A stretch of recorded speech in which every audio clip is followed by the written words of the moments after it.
Going on, everybody? Welcome to another episode of the Viall Files Bachelor Hot Goss edition. All your Bachelor fun stuff, you know, for those. I mean, hey, listen, I just want to give you what you want, people. Joined by my loving producer, Chrissy. Chrissy, how are you? I'm good. I'm getting adjusted back to LA. Yeah, back in LA. I look forward to seeing you in person tomorrow in the studio. Oh my God, I'm so excited to see you. That's gonna be great. Great episode. We have Wells on. Always fun to talk with my buddy Wells about his experience on Jojo season. And as always, we have a little crush on him. Fun, loving conversations about the season and about life. Yeah, who didn't have a crush on Wells, you know? I know. He's so cute. He's so cute. Anything else going on in this world, Chrissy?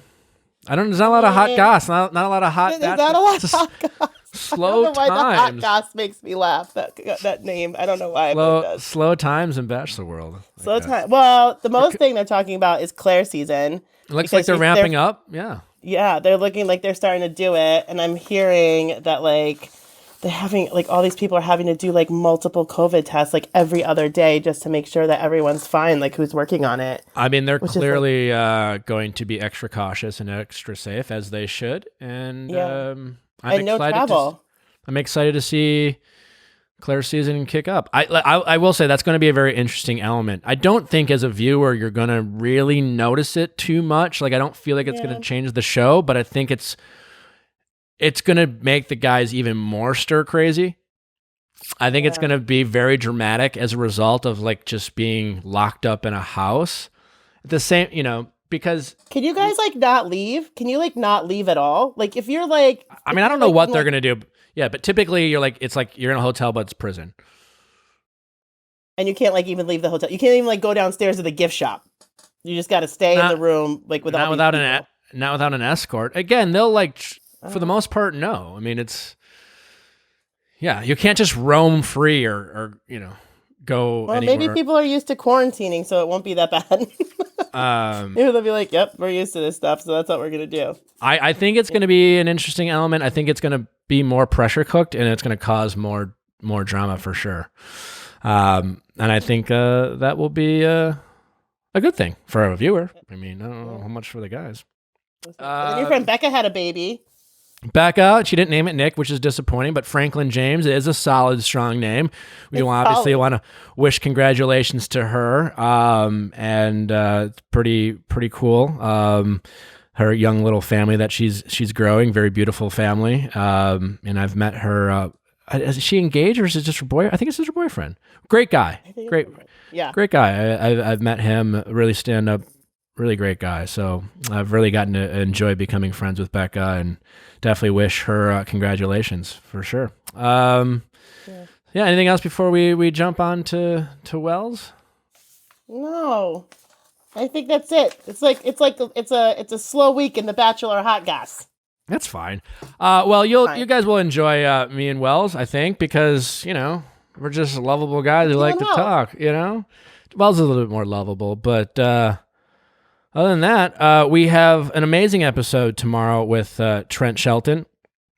You will really enjoy that. Trent is a former NFL football player, but more known for his motivational speaking and as an author, and just a great guy on the internet, giving some very positive messages about overcoming adversity and a bunch of great things. And he, we talk a little bit more about Black Lives Matter as a black man himself, about his perspective in life, and about what it's like to speak to his kids about the topics going on, and on how you might be able to speak to your children about it, regardless of the color of your skin. I think it's always important to have these conversations with our young people of the world. And it was just a really great conversation I had with Trent. I think you will really enjoy it. I think if you're looking for something uplifting and motivating, you'll want to check that out. And we appreciate Trent taking the time. And other than that, let's get to Wells. Yes, let's do it. Wells, how's it going, buddy? Thanks for hopping on this week of, I don't even know what we're calling it, recaps of recaps. You're lucky. I'm busy, man. I got a lot going on. I didn't know if I could fit you in the schedule. Thank you for thanks for squeezing me in. You know, it's funny. I thought about this. You've been on my podcast before. I've always loved having you on. And when we do these recaps, I'm trying to well, who should I have on for this respective season and who would be interesting? Do I go back to someone who I haven't talked to? And boy, man, I'd love to have you on, but it was really low pickings of people I was interested in talking to from your season, I gotta say. There's a handful of good guys from your season, but there's listen, a lot of the guys from your season did not age well. Physically or just no, I mean career-wise? Yeah, just personality as we got to know them in life. It was man, I don't know. Not And I got 8th place, bro. What does that say about JoJo? And you had the best personality. What does that say about JoJo? What does that say about JoJo? No, JoJo. I mean, JoJo and I are very cool and very friendly, and every once in a while there would be some questionable post by someone who made it further than I did, and I would forward those things along to her and say, "Really, 8th place? All right."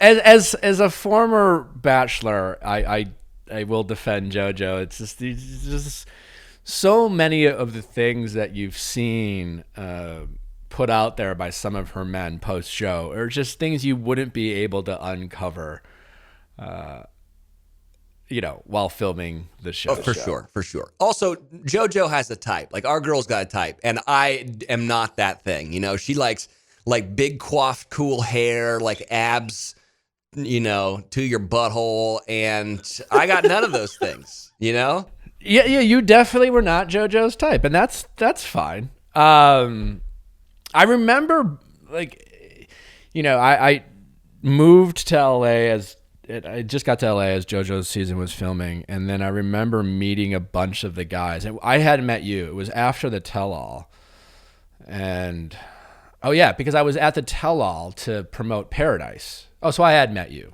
I remember meeting you for the first time. We were in a bus ride to the after party.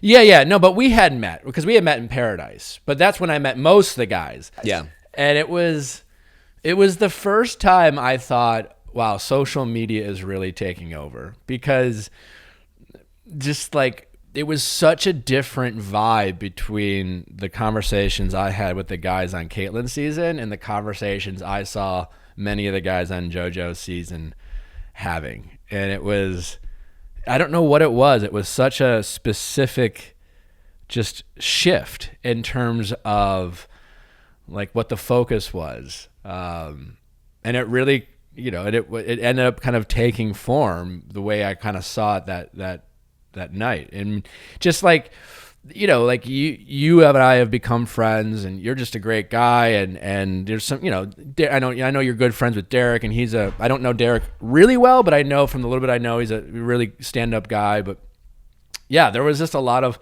I also watching this back, saw a lot of guys I forgot about.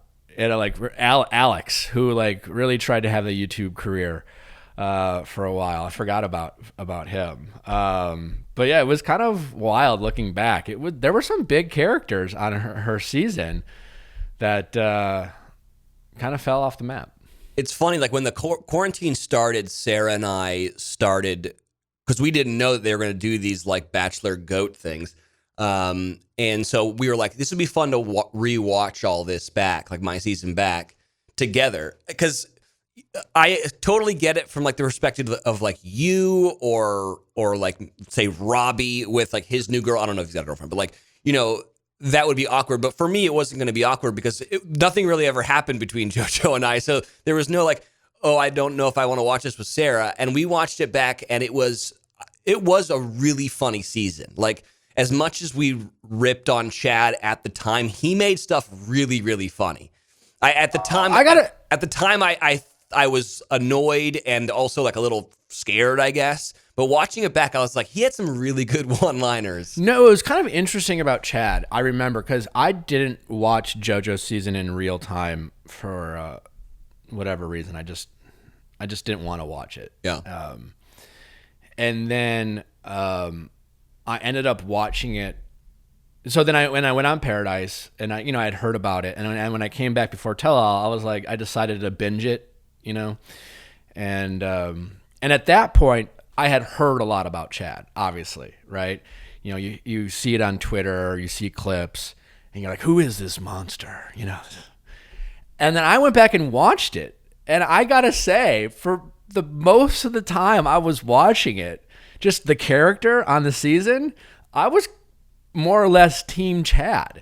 And like, he had a lot of great one-liners, and the collective, I remember that season at the Tell, there was and this happens a lot of seasons, usually more on The Bachelor, where it gets very cliquey, and they name the cool group the in crowd versus the out crowd. And it was evident on JoJo's season, some the guitar singing thing, which whatever, but it was just very bro-y. Dude, they had a name. They had a fucking name. It was called the Rose Boys. Yeah. And if you were a Rose Boy, that means you were in the Rose Garden. I can't. They would say, I remember it. I was like, they were like, proudly, they're like, you're not in the Rose Garden. I was like, motherfucker, I don't want to be in. That sounds so lame. Who was part of the Rose Boys? Oh, it was. I think it was Jordan. I think it was Robbie. I think it was Chase. Luke wasn't in there. Who else was in it? Alex was in the Rose Garden. That's what it was. It was. Are you in the Rose Garden?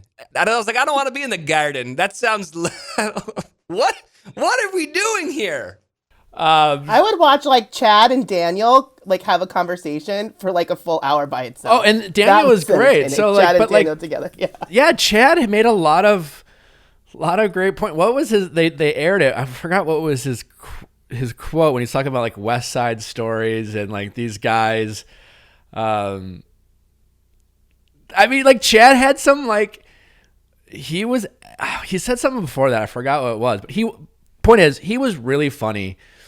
And he was objective with some of the thing. Here's the thing. Listen, the show is what it is. The producers, it's funny because the producers, how easy it is sometimes. And I have been a victim of this, the scene where they had Jojo and Chad walk in together. Right? Because usually every rose ceremony, you're always just waiting for the bachelor, bachelorette to kind of walk in and here, everyone's like, where's Chad? And then Chad escorts JoJo in. And all that has to happen is the producers just pull Chad aside and be like, hey, do you want to walk JoJo in? That's it. That's all they have to do. And then you see the guys freak out. And it's almost like, do they have to freak out? And it was just he didn't do anything. And then what was weird, though, is because, listen, but we all have had our Chad run-ins. And it's hard to even defend Chad because sometimes he's done some dark things and we've had these interactions with him where you saw it almost and I think you almost saw the turn. There was a scene that they aired last night where Alex is talking to Chad. And it seems like Chad's just kind of fucking around. Chad's doing his thing. And then all of a sudden Chad goes, no, man, fuck you for real. And you saw the dark Chad, there was the darkness and that is Chad come out where it was here's most of the stuff he was doing to piss guys off was a shtick. And then he got really mad when the guys were calling him out for it. I think Chad almost felt like he was there to play a role and the guys knew he was there to play a role and everyone was going to kind of go along with it. It was kind of a weird thing. Did you notice that looking back or watching it or even in the house? Yeah, honestly, I think he was more adept of making reality TV than a lot of us. I had come from the radio world, so I could see how things were supposed to be produced and how they wanted things to look. And so I think I was a little more an understanding of what was going on other than Alex. Alex really took offense to all of it, but it was also personal for Alex because they both were Marines and he felt that he was like sullying the name of like all the people he fought with, and was Chad in the military? Yeah. And like one of the lines was like, you're a disgrace to the Marines or whatever. I don't even know if that made air, but it was like a storyline. To be honest, like the truth of the matter is that Chad was really funny. He was also going through a lot, like his mom had just died. So like he was just kind of all over the place. But the truth of the matter is the guy is not a great drinker. And so what would happen is that he was fine, and then he'd have a couple drinks, and then he would turn into like a different thing. And I think and I hope that he has realized that and kind of changed his ways, because, there are those types of people who are just like are not great at holding their liquor. And when you're that big and kind of scary, it's worrisome when you're filming a television show. So that's kind of where we were on it. Hey, Nick, how are you sleeping? I am sleeping amazing, Chrissy. I'm so glad you're here. Listen, I got my HELIX mattress. I took the quiz. I'm a side sleeper for those of you, in case you were curious of how I sleep. And I require a medium firmness for my body, because whatever I had before, I don't know, I would sleep on my side, and throughout the night it would get stiff. I don't know how else to describe it. And ever since I've been using my HELIX mattress, it's been incredible. Again, I got the medium. The medium. So whether you are a side sleeper, back sleeper, stomach sleeper, whether you prefer soft, medium, firm kind of texture, HELIX mattress has it all. And again, you just go on. I went on their website. I took a real simple 2-minute quiz. They matched my needs to the mattress that they have. And ever since then, I've been sleeping like a baby. You don't have to take my word for it. 2019, 2020, they were named Best Mattress by GQ and Wire Magazine. They have a 10-year warranty, and you get to try it for 100 nights risk-free. They'll even pick it up if you don't like it, but you will. You'll love it. But just know that you have the ability to try it with the comfort and peace of mind that either way, it's going to be a win-win. So right now, HELIX is offering up to $200 off all mattress orders for our listeners at helixsleep.com/VIALL. That's helixsleep.com/VIALL for up to $200 off. I gotta say, I've been holding out on the old teeth whitening game for years. I just didn't want to do it, but I've been drinking too much coffee. Shamefully, my teeth have gotten a little bit more stained over quarantine. I decided, hey, I'm going to do it. I did a bunch of research, and I landed on the In the Glow teeth whitening system by INTELLIWHITE. It's absolutely amazing. They got this new purple light, which, I mean, whatever, it's got a new color. But the good news is that the purple light is newer, better technology. It's safer, faster, and better at breaking up dental stains than the outdated blue light you see out there on the market. Better for your enamel. Better for your enamel. Zero sensitivity. I whitened my teeth years ago. I forgot what I used. It was like these strips, and it made my teeth very sensitive to like cold and hot. I've been using this for weeks now. No sensitivity. Bam, none.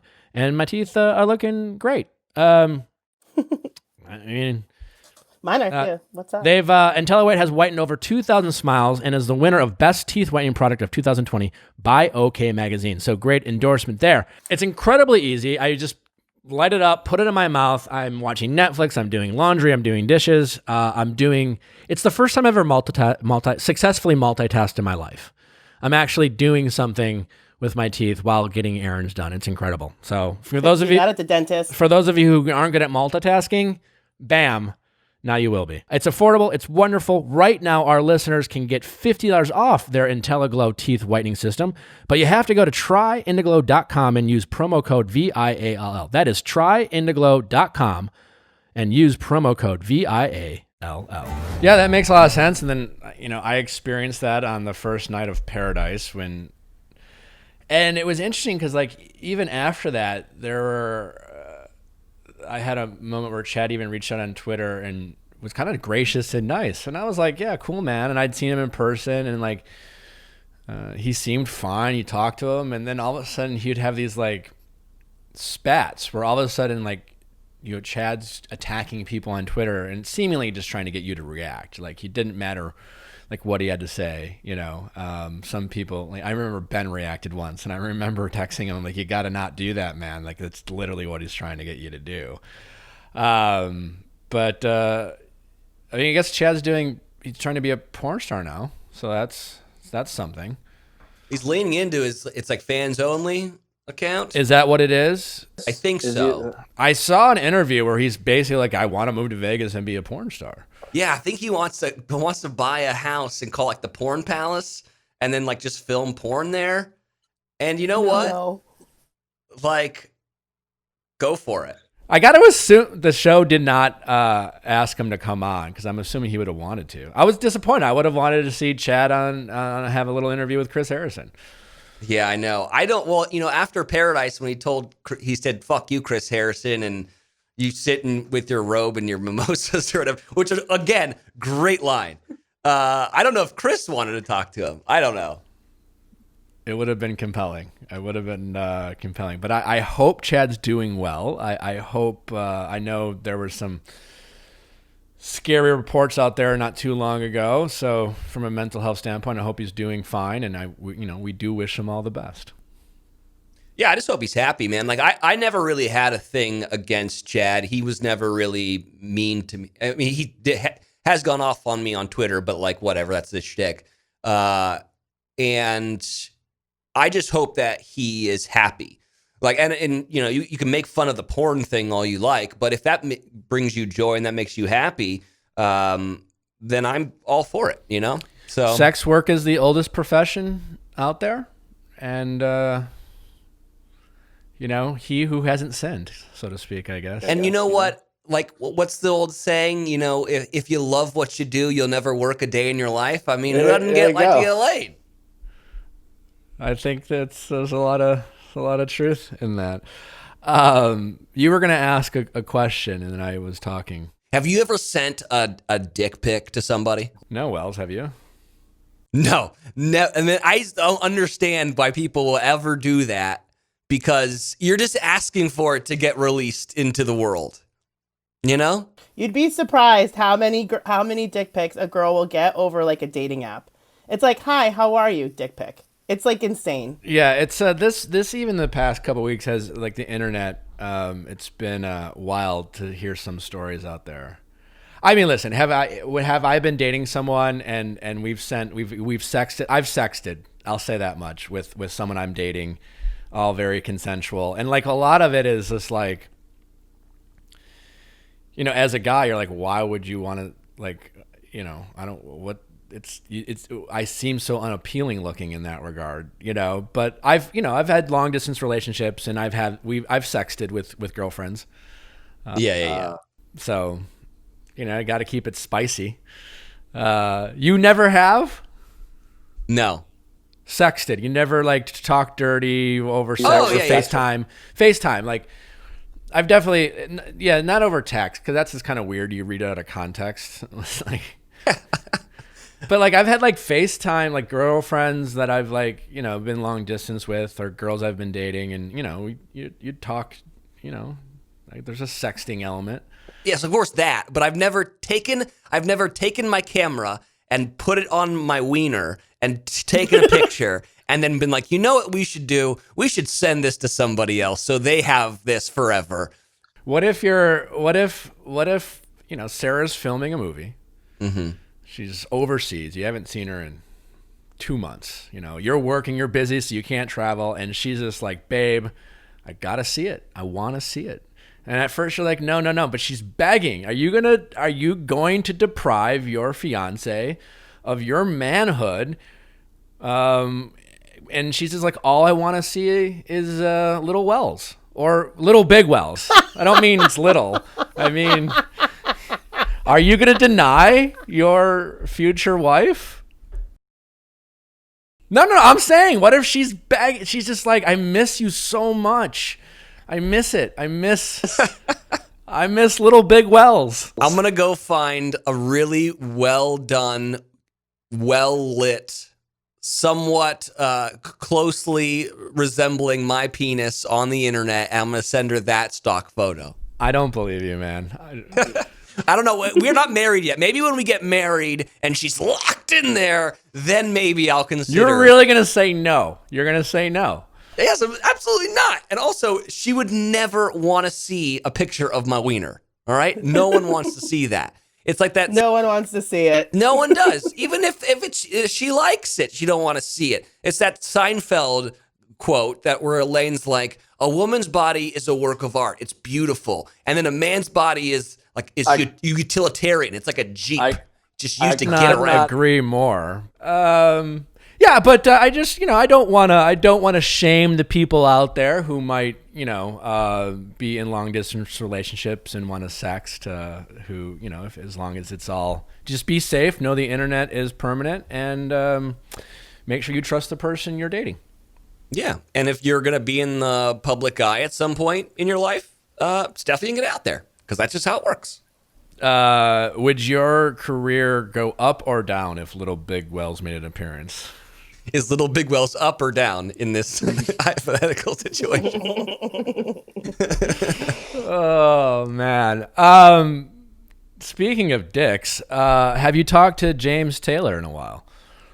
I have not talked to James in a while. James and I were really, really close. And then he got really political, and that's just like not my thing. Just in general, like just speaking about politics in general and I think it goes back to my my radio career. I remember one of my bosses was like, never talk about politics on the radio. And I was like, why? It's such an important thing to talk about, especially right now. And he was like, the moment you do that, you alienate half our audience. You've automatically pissed off half the people that are listening to you. And not to say that like anything James said has ever really pissed me off, but it was just kind of like off-putting. It's just like, I don't understand, and everyone should and deserves to have a voice, but I don't know if, like, just for myself in general, I don't know if anyone's coming to Wells, the wacky morning show DJ, for like hard news and like politics, Hey, listen, people, I've said it before, I'll say it again. Make sure your indoor air is clean and fresh and safe and doesn't have toxins that come from things like candles, air plug fresheners, Febreze, air spray, aerosols, full of toxins, chemicals. Try essential oils. They are toxin-free. They come from this earth, and not every essential oil is created equally. NHOils.com, Natural Habits Essential Oils, is my company. We are USDA organic certified. We are very proud of the quality of our oils. As you know, I founded it with my sister Maria.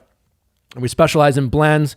We keep it real simple for the average user. So whether you're suffering from headaches and want some help with that, and want to do non-invasive approaches to that, just want to have a better time relaxing. Again, this is the aromatherapy of it all. So you can put it in a diffuser with our pure essential oils, or we have it in a roll-on form that's diluted with a jojoba oil, so it's safe to put on your skin. So Nick, I use the roll-on all the time. I have it in my purse, but I carry it with me all the time because I get headaches so much, and I really think that the blend makes such a big difference. I used to just use peppermint oil, but I really, really, really am just not saying this. I use it all the time, and I think like adding the wintergreen in there makes such a big difference, and it really helps. And if I put it on the back of my neck, and then a little bit on my temples and a little bit on my wrists, it helps my headache so much. Yeah, so if you're looking for non-invasive approaches to dealing with headaches or stress or sleeping and just helping relax, try essential oils. You won't regret it. It's certainly changed my life. I think it'll help change yours. Try it out and use promo code Chrissy, Krissy, at NHOils.com for 25% off. I got to ask, though, because like lately with the times that we're in, I've tried to be topical and for reasons where like, okay, I have this platform. I want my show to be thought-provoking, interesting. I don't want it to be political. And in fact, we've talked a lot about the idea and the ability to talk about topics without politicizing them. It's hard to do. Have you tried that at all, or do you always try to, keep it pretty light just through conversations? Because like the problem I have, and I know you're referring to James Taylor, is that he leads with the topic immediately politicizing it, calling out a certain side, if you will, and the left or the right thinks this way or that way, as opposed to let's talk about this topic and then figure out how it aligns with your views after you for yourself decide how you feel about it. And that can be a challenge because things are so politicized. Even when you attempt to talk about a topic, people will hear the political argument they've probably already heard, or someone's told them what to think based off their politics. Yeah, I mean, it's a tough time. I mean, on YFT, we got a lot of like angry listeners because we didn't really talk about it a whole lot. And my argument in the beginning was that podcast is about our favorite things, just like the things that we like to binge on TV or the music we like to listen to. And it's kind of like a sojourn from all the bad that's in the world, and to like all of a sudden pivot, I think would be like against like the spirit of the show. But I also understand where people are coming from in terms of like, you have a big microphone, you have a lot of ears, you need to use that power for good. And I totally understand that. It's the problem is that you're damned if you do and you're damned if you don't. And we're all walking this like really, really fine line, especially someone like me who is a privileged white person, you know?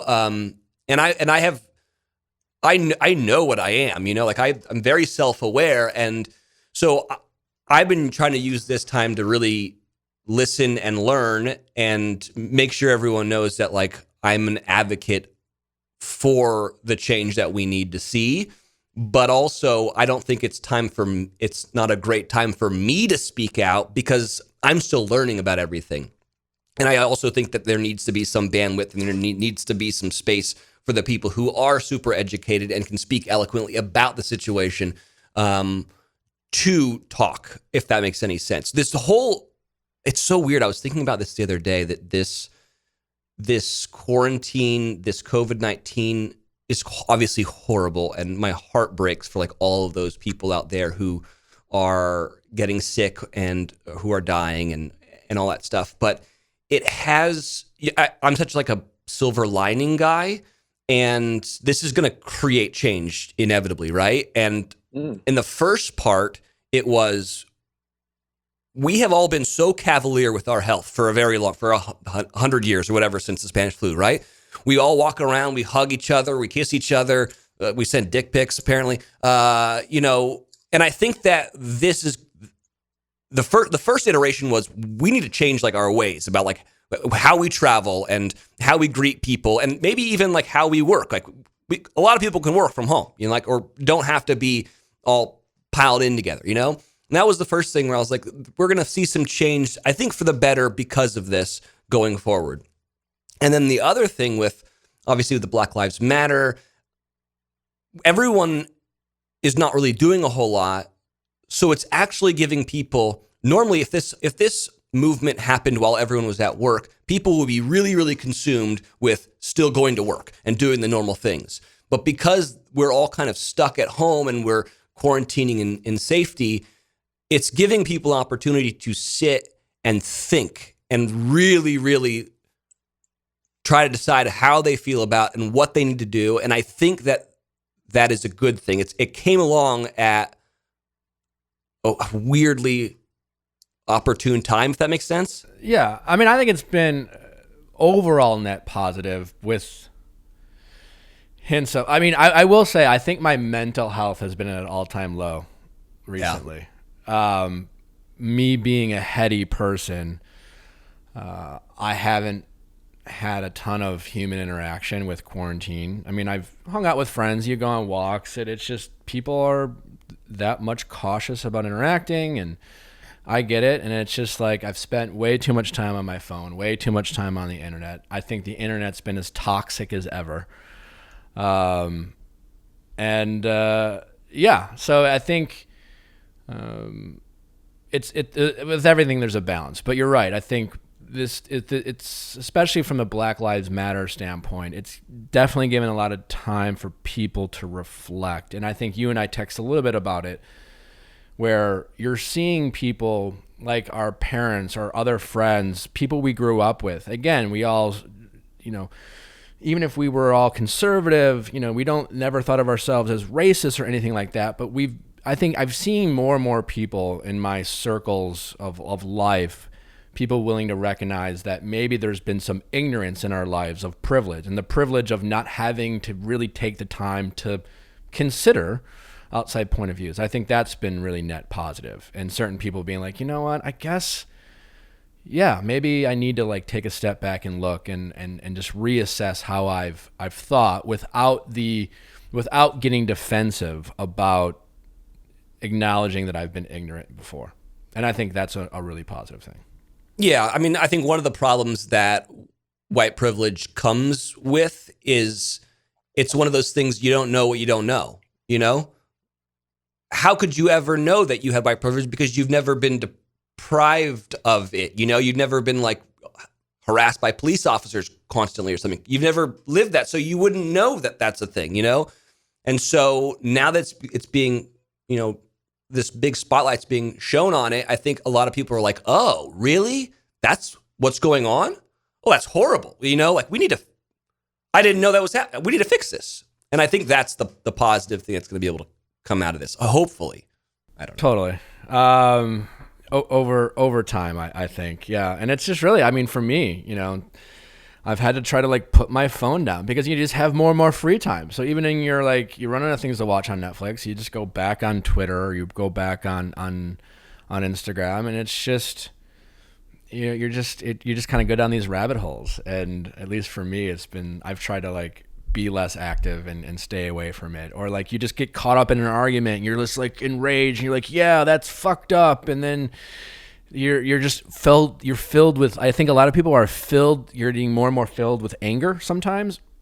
And then that's how we project it on ourselves and our friends. And I mean, as much as we've talked about Karen culture and we're seeing these videos out there, I think you're kind of seeing this built up internalized rage that people are having and not knowing how to deal with it, I guess, in a weird way. I don't know. You're seeing, you know, it's all, maybe it's like how what happened with Chad on the show, to bring it back with that. It's just like our ability to process our emotions and frustrations really goes a long way to our own happiness. Yeah. I don't know. It's just such a divisive time right now. It's really quite sad. I wish that more people could sit down and have rational conversations, but it just, like you said, like everyone's just so angry. Got to get nowhere. I think, you know, we can, you know, it's people like us, Wells, that just try to do that and take the lead and see what we can do. Any other takeaways? I mean, you watched, obviously, you were on JoJo's season, to bring it back to the show. I mean, were there things about looking it back and going down memory lane and about your experience that surprised you, or that you looked through at a different lens? Again, like it's ironic that your storyline was the guy who never kissed JoJo, which looking back is pretty funny. Did it bother you at the time? That's a good question. Or did it bother you being like the guy who's like, you know, I remember getting defensive. It was like, oh, you know, I was known for the guy who had sex with Andy and Caitlyn, and then the guy who also got dumped. So if you oversimplify that, I felt like the internet, there was a lot of people, it's like, oh, well, Nick must be bad at the old sex thing because otherwise he would be engaged. And that was my own, you know, so like, did you ever feel defensive about like you're not kissing and what the internet said at the time at all? Or were you just laughing the whole way through? Yeah, I mean, the internet's full of stupid people, and sure, but that doesn't mean the internet can't get to you.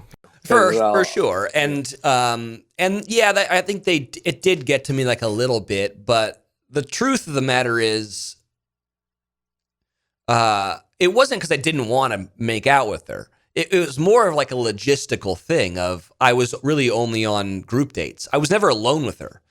I mean, we did have like at dinner parties, you like go and talk, but there was never a time when it was just us hanging out. So I didn't really have an opportunity. And then I think what happened was we became so far down the line. Then it was like, let's keep him away. Yeah, they made it a story.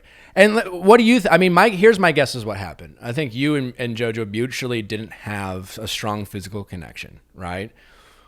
And then you were also probably a confident enough guy to not feel like you had to like make out with her or throw your tongue down her throat to like validate you be there. So you were just kind of passive, being like, well, I'll just stick around and have fun with the guys. And JoJo, because that's the thing, like as the lead, you know, kissing people is a very taxing thing.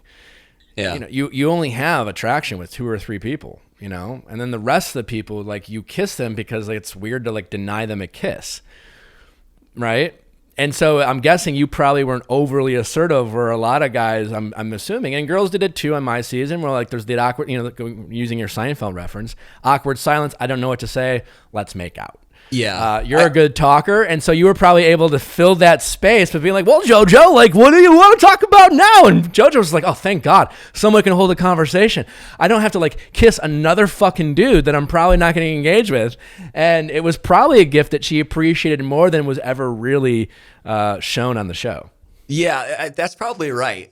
We had good conversations and like really long conversations. My thing was, I just had so little time with her, and so when I did have alone time with her, I was like, okay, so what's your middle name? Like, like, what are you into? Like, are we even compatible? I was like trying to get to know the person, and then my big problem was I really didn't watch like Caitlin's season. I only watched Ben's season of the show, and I think if I'd watched another season of The Bachelorette, I would have known that you need to be like more like a go-getter attitude about making out.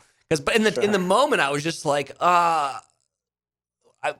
so I get to go talk to her now? Okay, I want to find out about her family and like what she's into and like what books she likes and stuff. Like normal things you would ask on dates, Yeah. I don't know about you, but like I kissed Andy for the first time on my one-on-one date, and I remember having a very surreal feeling about it because I kind of saw Andy as this celebrity when I first pulled up in the limo. I watched Juan Pablo's season as I was going through casting. And I didn't know much, but so like I wasn't, I was very nervous about just like her liking me in general. And I very much remember the feeling of that day very distinctly because I've never felt so shy about kissing in my life because it was just like, I don't know how this goes. And then once I did, I was pretty much locked in terms of, because it felt like I was kissing a celebrity for the first time in my life. I'll be honest. Like it was a really weird feeling, and that went away quickly once I just got to know her. But at first, it was really bizarre. Yeah, how many people are watching you guys? It took a while for me to get comfortable with being intimate in front of so many people. Were you as nervous? How many people are watching you guys when you're kissing? Like how many camera people? How many how many people are around? They're good at like hiding in a way, even though they're good at like being in the room but being discreet. Yeah, but there's two camera guys, there's two audio guys, and there's probably two producers. Yeah, but they were. I remember being surprisingly not concerned about them. Were you as nervous when you went on your one-on-one with Jojo as the guys made it seem to be? Like, oh, his hands were shaking. Or was that bullshit or was that real? It was real, not because I was nervous. I was so hungover. We had just gotten to Argentina, and we were staying in this awesome place, and we had unlimited Malbec wine, and we played poker until like 4 a.m, and I remember a producer being like, you need to go to bed. You need to go to bed. And I was like, no, we're in Argentina. We made it. And then the next morning I was just like, fuck. And then, they're like, okay, go get dressed. And I was like, what am I doing? Like, what do I need to dress for? And they're like, just look cool, do whatever you want. So someone was like, wear your leather jacket. That's cool. You're kind of different like that. So I was like, okay. And I remember I put on the leather jacket. And it was a big leather jacket. It was a big... And it was Argentina, and it was so hot, and I was just sweating. And it was just like Malbec liquor sweats coming out of my pores. And oh God. And so I was just like, whatever. I think I remember like it was a couple of days before they're like, hey, what do you want to do for your hometown date? And I remember telling the producer I was asking me, I was like, I think you and I both know we're not fucking going to my hometown. All right. So I don't know why we're having this conversation. You're doing it so everyone gets to have this conversation so no one feels like they're being left out. But we all know I'm not going home. So what are you talking about? And I knew the timeline of like, we were in Argentina. There was like one more thing and then it was hometown. So I was like, I'm probably going home. Let's be fair. You definitely had the gift. I mean, such a gift to not. Yeah, you knew you didn't have a connection with Jojo. I was definitely fucked with Andy just because like I really liked her, I really liked her at the time, and I was just so fucking out of it, and it was all very. I was so earnest about the experience, and you know, partly because I had real feelings at the time. But like, I wish I will say, and I didn't experience, you know, Caitlin, the same thing. I wish I could. I definitely don't want to go back. So for anyone saying I wish I could, but if I could do anything in like a bizarro world, would be to do the Bachelorette without giving a shit. Yeah, I got lucky on that in that respect. But also, like, I never did a show where I really was like into somebody. And so I mean, like, everything worked out beautifully for me, but it would have been cool to do the show where you're like, I'm into this. I was always just like, whatever. No, you really don't. Okay. You know, you really don't. I mean, all I have from that is like when they re-aired Caitlin's season of her breaking up with me like 5 years later, being like, you know what, I handled that pretty well, and being kind of proud of myself and of that. But it was, it took 5 years to get there. So I don't think you would have wanted to. I liked watching the Caitlin season back to get to meet like young Nick. And here's what, like, I would have been annoyed. I had a Cupcake on my show, and I was like, how much did you hate Nick? And he was like, none of us really hated him. The difference was that Nick had done it before, so he was like, this is old hat for him. And so if you don't have to learn all the intricacies of doing that show, you definitely do have a leg up. And that's one thing that, like, I wish I had known about a lot of the things. You know what's crazy, though? They were so wrong. And what I mean by that is, again, they didn't know this, in fairness to them, but I truly, you know, I've said this, I came for the girl. I was all in with Caitlin. I fell for, put it this way, I fell for the producer's bullshit the same ways I did on Andy's season. I didn't really fully understand the behind the scenes of it all until after Caitlin's season. So yeah, I really didn't have a leg up, and I probably had less of a leg up because I was so invested when I showed up. I felt like I was risking a ton. I knew I was coming in as a perceived villain from Andy's season, and I knew the guys wouldn't like me. So like I came in like feeling very outmanned and outgunned and at such a disadvantage that it's crazy that was their perception of me. Cupcake, yeah, dude, he sucked when he went in Austin, Texas. He like pulled me aside and he was just like, I wanted to talk to you man to man. I just think you're here for the wrong reasons and you're fake and blah, blah, blah. And I just, you know, you don't seem like you're really thankful to be here. And I remember saying to him, I don't know how to be fake humble. Like, am I confident in my feelings for Caitlin? Yeah. Like, I'm not here to be in fucking San Antonio or to travel. You know, I'm not grateful to be here. I'm just like, you know what I'm saying? Like this whole like, oh, I'm so grateful to get on a plane and travel the world. Like I'm not. Like I'm here despite all that bullshit. And yeah, I remember. Why didn't you go in day one? Because I literally wasn't planning on coming in. Yeah, but they weren't talking to you about it. No. Well, because they had to choose between the two girls too. So if Caitlin wasn't chosen, you probably wouldn't have like. Yeah, there was a two Bachelorette. So when they took Caitlin's phone away, the plan was in my head that hopefully the guys would pick what's her name, Britt, and then Caitlin and I would hang out, maybe go on Paradise. I don't know. That was kind of my internal hope. And then the guys picked Caitlin, and I pouted for a while, and then they tried to get me to go on Bachelor in Paradise, and I said to one of the producers, well, if the guys would have picked Britt, then maybe I would have come on Paradise for Caitlin. And then the next day I got a call from Milan, and he was like, do you want to meet Caitlin? And as that was literally it. And then 48 hours later, I was in New York, and I had to first fly to LA, do all my testing. I was there for 12 hours. Then I had 12 more hours to pack, and then I flew to New York.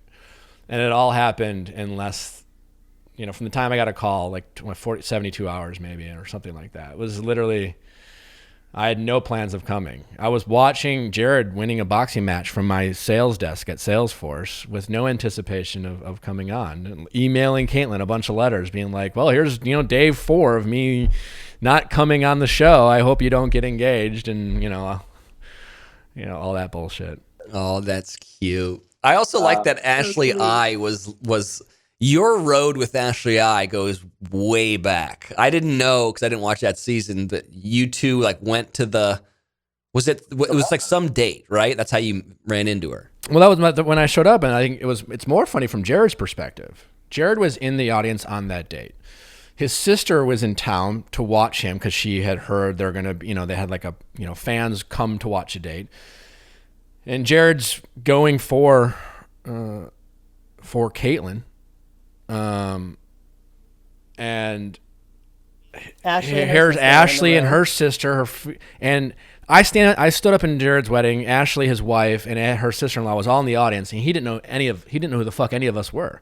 And to be in a room like that, right? And have these people, you have no idea who they are, only to have them be such big people in your life. It's kind of a wild trip down memory lane. But listen, I have no regrets. I will say that, but I don't. It's come with a lot of like trials and tribulations and ups and downs where you fucking just easy cruising right along and all fun and games with Wells Adams. Shows up on Paradise, has like 2 days of being the Bachelor on Paradise. That sucked. Yeah, that was maybe. Yeah, I remember you stressed out, and me, I'm like. I remember what I remember was it almost felt like a tryout to be. Let's see if Wells could be the Bachelor. Let's make him go on all these dates. Let's see how many people we can make him, or see how many chicks he'll make out with. And I failed that tryout so bad because I was like, this sucks. I want to go lay down. And they're like, nope, you got to go to another date. Let's go. Let's put on your jacket, buddy. Yeah, it's like.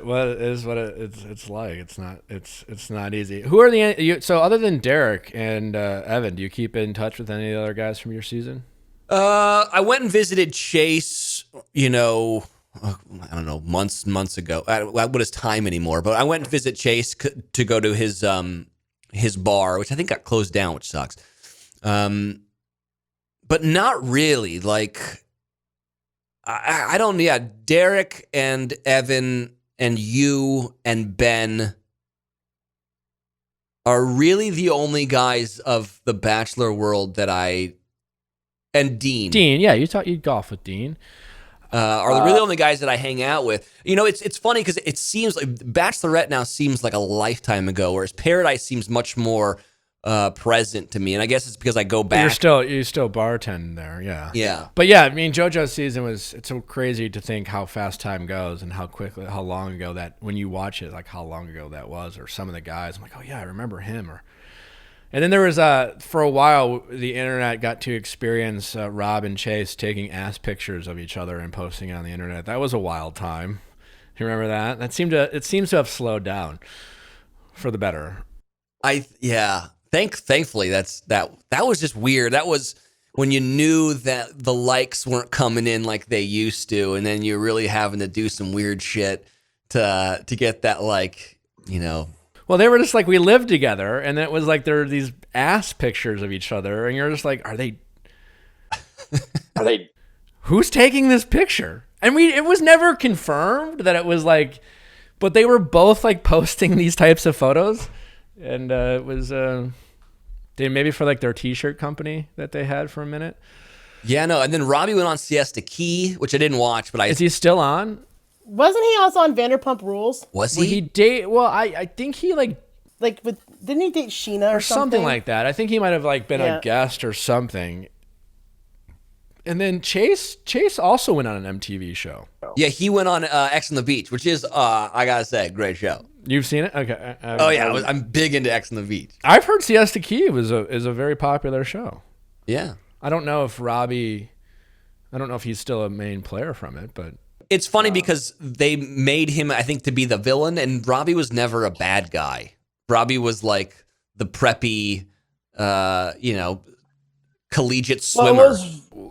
What it was interestingly enough, it's like, I've only met Robbie once, and he was a nice enough guy with me. It's just, like his journey on Paradise with Amanda, and then like some of his, I guess you could say, antics that, were made public from a tabloid standpoint, and he seemed to really embrace the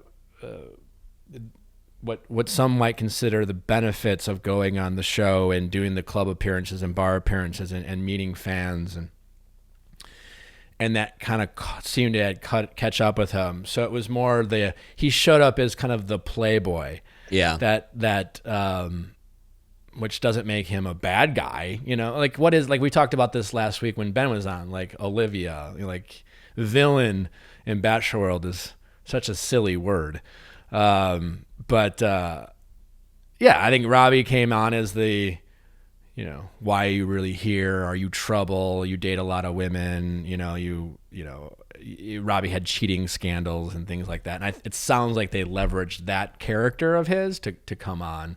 And I guess when you're on your like third different reality TV platform, it starts, wondering, begs the question of what's going on. Because it seemed like the guys from Jojo's season definitely seemed, they're the ones who really branched out to different types of shows as more than any other, like season. That was kind of unique about that, where you didn't really see that with any other season, where guys doing potentially other shows and trying to like build this whatever platform or brand by like keep going on whatever TV show would, and it was always specific to reality TV dating.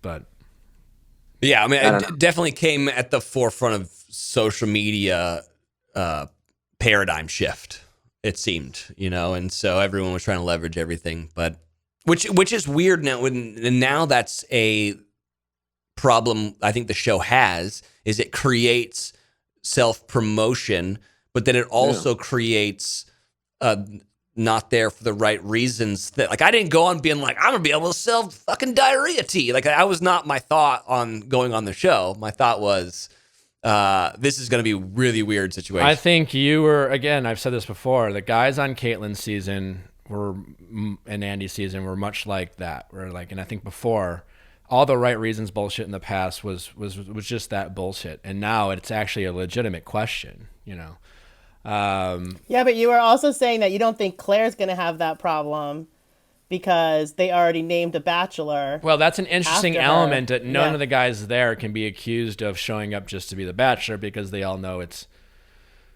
not going to be them. It's going to be Matt. But there's still paradise. Like, there's still, like you said, diarrhea tea, and there's still plenty of self-promotion. And you can't really fault the people who go on. You can't now get casted for the show without being curious of what opportunities you might get. Like, it doesn't make you a bad person. It's just how you kind of handle it after the show. It's just the, letting it breathe but yeah, that's just the world the show created. It's not specifically those people's fault, and I don't fault them for like trying to make something of the show. I mean, Wells was in radio before, but everything Wells and I are doing are a big part of that. Was a gift given to us by the show that we've tried to leverage in different ways, and there's nothing wrong with that. Sometimes it's just how you go about it. Anything else, buddy, before I let you go? Anything you want to get off your chest? Anything you want to promote? Anything you want to confess to me? I don't know. No, I got nothing, dude. I want to go back to work. Can I go back to work now? I know. I need to do something. Can you check in on me from time to time? I worry about myself sometimes. Dude, you know what you need? The fucking Jimmy Buffett Margaritaville machine. I got one of these for my birthday. This is like not an ad, but this thing makes the best margaritas, and it's all I do now. It's all we do is watch the news and drink margaritas. Here's where we are. Yeah, I got to stop watching the news too. I've gotten on a real news kick. Dude, I got to the end of Netflix, bro. I got to the point in Netflix where now Netflix is suggesting shows that have overdub, because I've watched it all. You guys should do that. You guys should do those shows where they have like the celebrities on the couch watching the shows that they're talking about. Yeah. Hey, you should watch Wells. I just watched it, and this is the plug for our show next Wednesday, not tomorrow. Watch Disclosure. Have you seen Disclosure? No. What is that about? It's about the trans world. in entertainment. Yeah, trans role in entertainment. Have you watched the 13th? I'm assuming you watched the 13th. Yes. Yeah, it's a very different topic, but very much like that in terms of I find that when it comes to the trans world, it's probably one of the topics I'm the most ignorant about in terms of understanding their perspective. It was quite fascinating. Also, we do have Candace Kane is on. She's one of the trans women on there, like telling her story, and she is our guest next week. But you should watch it. It's really good. I found it really entertaining. You and Sarah would enjoy it. So and it's not overdubbed from a different language. No. It's all in English. He's in. I'm in. Yes. Did you watch that 365 movie? It's like the number 2 show trending on. No. It's basically like a softcore porn. It's chatting. It's like a no. Wait, what was the name of that again? 365 days. I watched someone, like, it was trending and I started watching. It's really cheesy. It seems to be a bad movie, but they have like these hot sex scenes and like the lead guy's he's a hot guy. But I think a lot of people are sexually frustrated because it's a top 3 movie and it's a dog shit movie, but it's got a bunch of hot sex scenes in it. I'm telling you, the show you got to watch is Alone. Have you watched that?